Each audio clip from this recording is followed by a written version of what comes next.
हम मानते हैं कि छठ पूजा मतलब रेल की भीड़ होगी, प्लेटफॉर्म पे लटक पटक के बस पहुंचना है अपने घरों को, सरकार से कंप्लेन करते रहो कि अरे सरकार ने व्यवस्था नहीं की। सिवाय दुख के, दर्द के, पीड़ाओं के छठ पूजा में परेशानी के अलावा हम क्या सुनते हैं? जब पांडव सब कुछ अपना खो देते हैं, मतलब हार जाते हैं, तब भगवान श्री कृष्ण द्रौपदी को कहते हैं छठ पूजा करने के लिए। ये विवरण भी मिलता है कि छठ पूजा अगर सात्विकता के साथ, समर्पण के साथ और ठीक एक विवेक से जो हम करते हैं, पूर्ण समर्पित होते हुए, तो उस कई दुख दर्दों को, कई आपत्तियों, कई विपत्तियों को ये दूर करता है। नमस्कार, नमो नारायण। दिवाली के दिनों में बहुत जब बधाइयों का तांता लगा हुआ था, तो बिहार, झारखंड, उत्तर प्रदेश के हमारे प्रशंसकों से जो एक रिक्वेस्ट आई कि छठ पूजा के ऊपर और उसका वैज्ञानिक साथ साथ में तादाद में क्या है, क्योंकि ये बात सच है कि हम अपने तीज त्योहारों को, हम अपने धर्म के उन गहरे सूत्रों को आज तक भी विश्व को ठीक ढंग से प्रस्तुत करके नहीं बता पाए हैं। बस कहानियों के माध्यम से कि पुराण में ये लिखा हुआ है, वो लिखा हुआ है, इसीलिए छठ पूजा होती है, छठ के लोकगीत गा लिए। नहीं, छठ एक वैज्ञानिक तरीके से भी समझाई जाने वाला ऐसा पर्व है। सबसे पहले तो समझो, छठ यानी छठवां, सिक्स्थ, षष्ठी, ये पूजा क्या है? तो ये प्रकृति जो पूरी बनी है वो 5 तत्वों से बनी है। वो 5 तत्व आप कैसे याद करोगे? भगवान शब्द में पांचों तत्व आ जाते हैं। मैं जब कहूं भगवान के 5 तत्व, तो भगवान का भ यानी भू, भू यानी धरती, ग से गगन, व से वहनी, वहनी मतलब अग्नि, और बग व आ से आकाश, और न से नीर। तो ब ग व आ न, ये 5 तत्व हुए, भूमि, गगन, वहनी, आकाश और नीर। और छठवां तत्व ब्रह्मा जी के मानस पुत्री मां षष्ठी, जिसको हम छठ मैया कहते हैं। ऐसा कहा जाता है, मैं मार्कंडेय पुराण को आधार बना करके बता रहा हूं। मार्कंडेय पुराण में इसका पूरा विवरण आता है, आप पढ़ सकते हो। सनातन धर्म जो है वो यात्रा का एक धर्म है। सब कुछ वैज्ञानिक दृष्टि से बताया हुआ है, ऋषियों के द्वारा है, पर हम मेहनत नहीं करना चाहते हैं। रील्स के माध्यम से हर एरे गरे नथु खेरे को सुन लेते हैं तो भटक जाते हैं। क्या है भैरव? कैसे होती है भैरव साधना? भैरव साधना के क्या लाभ हैं? भैरव साधना से क्या आध्यात्मिक जीवन में पाया जा सकता है? ऐसे कई अनगिनत प्रश्नों के उत्तर, ऐसी कई जिज्ञासाओं की खोज हम करेंगे 1 नवंबर 2 नवंबर के श्री त्रिपुर भैरव आनंद मौन साधना शिविर के अंतर्गत। आप इस शिविर में ऑनलाइन जुड़ सकते हैं दोनों दिन, और ऑफलाइन पर कुछ चुनिंदा साधक ही जुड़ पाएंगे। तो आइए इस शिविर का लाभ उठाइए।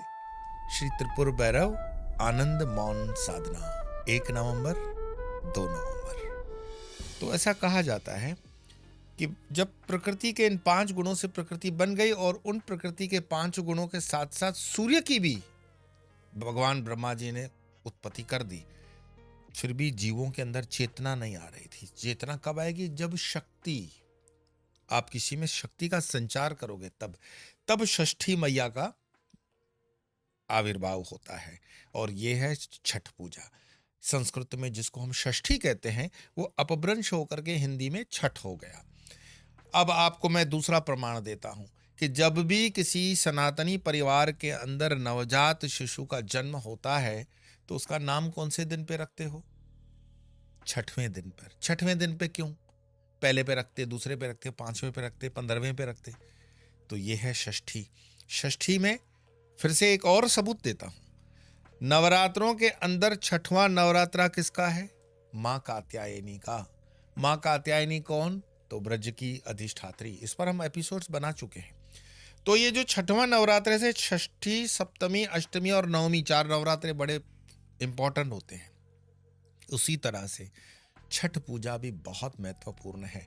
और ये छठ पूजा भारत देश के उत्तर दिशा की ओर, उत्तर प्रदेश में, झारखंड में, बिहार में, मध्य प्रदेश में, पश्चिम बंगाल में, और जहां जहां हमारे ये हिंदी भाषी बसते हैं, चारों मेट्रोस के अंदर, चाहे वो दिल्ली हो, बंबई हो, या फिर दक्षिण के या कलकत्ता के मेट्रो हो, ये छठ पूजा इतनी मनाई जाती है।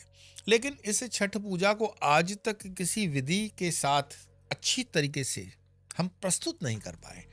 हम मानते हैं कि छठ पूजा मतलब रेल की भीड़ होगी, प्लेटफॉर्म पे लटक बटक के बस पहुंचना है अपने घरों को, सरकार से कंप्लेन करते रहो कि अरे सरकार ने व्यवस्था नहीं की।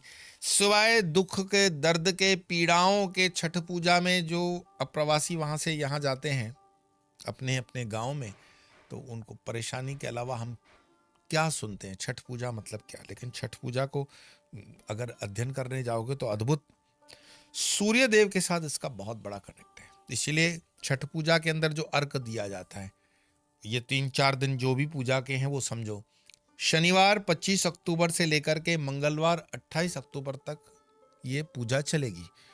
तो पहला क्या होगा? कार्तिक की चतुर्थी, कार्तिक की शुक्ल चतुर्थी। शुक्ल भी क्यों? कृष्ण पक्ष भी हो सकता था। तो ये सारे वैज्ञानिक तथ्य हैं कि अमावस्या को दीपावली हो गई, फिर भाई दूज हो गया, फिर तीज के जाने के बाद कार्तिक शुक्ल चतुर्थी यानी शनिवार 25 अक्टूबर को, वो कहते हैं ना, नहाए खाए साफ सफाई सब ठीक ठाक कर लिया, जो पूरी पवित्रता है उसका हमने बंदोबस्त कर लिया, और कद्दू और चने की दाल वाला और चावल के साथ वाला जो भोजन सात्विक तरीके से बड़ी कठोरता के साथ साफ सफाई करते हुए बनाया जाता है। ये हुआ कार्तिक शुक्ल चतुर्थी का पहला दिन। दूसरा दिन कार्तिक शुक्ल पंचमी यानी रविवार 26 अक्टूबर को खरना जिसको बोलते हैं। व्रतधारी पूरा दिन उपवास करेगा और संध्या को आके फिर भोजन करेगा। सात्विक भोजन ही होता है। और गन्ने के रस में बने हुए चावल, खीर, दूध, चावल, पिट्ठी, रोटी, नमक और चीनी का उपयोग किए बिना। इस पूरे उपवास के अंदर अगर आप ध्यान दोगे तो नमक और चीनी का कहीं भी उपयोग नहीं है, गुड़ का उपयोग है। तो उस पर भी आएंगे कि गुड़ का उपयोग श्री विद्या के अंदर माँ इक्षु जो धारण करती है, इक्षु जो मन का प्रतीक है, उसी इक्षु से यानी गन्ने के रस से ही पूरा गुड़ बनता है या जो भी पदार्थ बनेगा। तीसरा दिन कार्तिक शुक्ल षष्ठी सोमवार 27 अक्टूबर। अगर आपके कोई मित्र बिहार से हैं या ये छठ पूजा करते हैं तो उसका विशेष व्यंजन होता है ठेकुआ। दुकानों पर भी आजकल मिलता है, शायद ऑनलाइन भी मिलता हो। मैं कहता हूं ठेकुआ को हम अंतर्राष्ट्रीय स्तर पर अपनी मिठाई है उस तरह का क्यों प्रमोशन नहीं दे सकते? उसका काफी दिन चलता है ठेकुआ।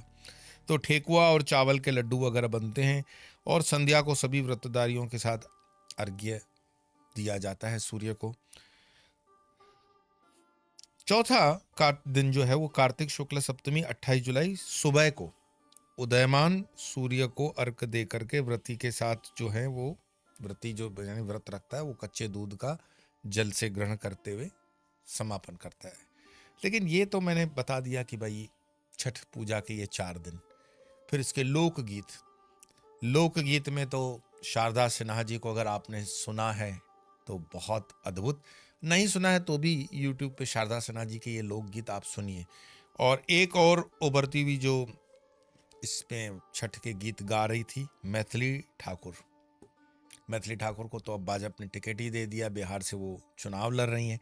हमारा विषय आज का चुनाव का नहीं है, लेकिन हाँ ये बात है कि इस बार छठ पूजा जब हम करें बिहार में एटलीस्ट, तो एक सुशासन के लिए, एक ऐसे शासन के लिए प्रार्थना करें माँ से कि हमें सद्बुद्धि दे कि हम सही कैंडिडेट को, सही उम्मीदवार के लिए वोट करें। न कि बाई भतीजावाद है, न कि प्रभाव में, न कि 500 रुपए में, न कि दारू की पोटली में, न कि एक बिरयानी में अपना वोट बेचते। ये सबसे बड़ी छठ पूजा है। आज तक बिहार पूरे देश के अंदर हम अगर उसकी देखें, IAS IPS की तैयारी करने वाले इतने बच्चे, इतनी मेहनत करने वाला वो राज्य, हर राज्य में बिहार के लोग पूरी मेहनत करते हैं। हालांकि मैंने कहा छठ पूजा तो उत्तर प्रदेश, झारखंड, बिहार, मध्य प्रदेश, पश्चिम बंगाल वगैरह सब में होती है, लेकिन फिर भी बिहार को मैं इस बार इसीलिए ले रहा हूं विशेष से क्योंकि बिहार के अंदर वोटिंग है। और छठ पूजा जो भी करेंगे, छठ पूजा का प्रसाद 14 नवंबर को चुनाव के परिणाम के स्वरूप में आपको मिल जाता है। तो ये प्रसाद उत्तम जो भी प्राप्त होगा आपके तपस्या का, वो आपके कर्म पर आधारित करता है। मार्कंडेय पुराण में देवी की प्रकृति और इसके सृजन को और छठ पूजा को लेकर के कहानी आती है, लेकिन छठ पूजा इसके अलावा भी अन्य पुराणों में उसका विवरण मिलता है। जैसे पहले अगर रामायण के ऊपर जाएंगे तो ऐसा कहा जाता है कि रावण के युद्ध होने के बाद अयोध्या में आने पर माँ सीता और राम जी ने छठ पूजा की हुई है, ऐसा विवरण है।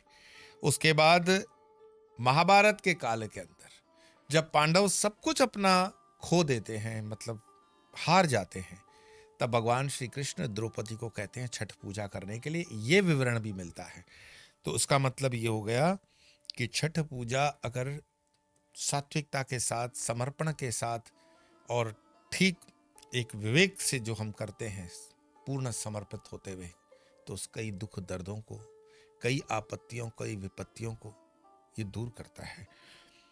मेरा अपना हमेशा से एक रहा है कि अपना अनुभव क्या छठ पूजा का, तो वर्ष 2010 में, अभी तो 2025 चल रहा है, 15 साल पहले की बात है, मेरे परम छोटे भाई जैसे मित्र राजेश बाबू, हम कहते थे राजेश जी, दिल्ली में कभी वो स्टूडेंट बन के आए तब परिचय हुआ।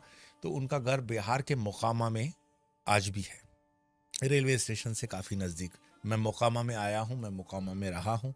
मैं बिहार के हाजीपुर में आया हूँ, मैं बिहार के हाजीपुर में रहा हूँ, और अच्छे संस्मरण भी हैं।